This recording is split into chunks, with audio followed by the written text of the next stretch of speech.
రాష్ట్ర ప్రయోజనాలంటే మీకు పట్టవా?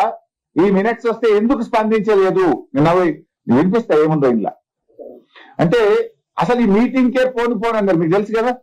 అసలు ఈ మీటింగ్కే పోము అన్నారు. పోము అని మీటింగ్ ఎందుకో మోకాళ్ళ మీద పరిగెత్తిపోయింది. మళ్ళీ ఏం చెప్పిండ్రు?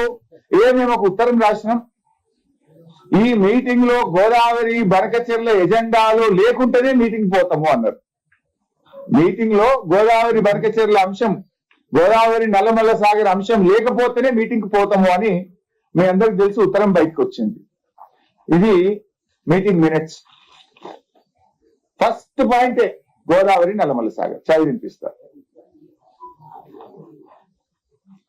పోలవరం నల్లమల్ల సాగర్ ప్రాజెక్ట్ ఆ మీటింగ్ లో ఆంధ్రప్రదేశ్ నుంచి చాలా స్పష్టంగా వాళ్ళు రాసి పంపిన పాయింట్స్ లో ఆంధ్రప్రదేశ్ ప్రభుత్వం పెట్టిన ఎజెండాలో first point Polavaram Nallamala Sagar project.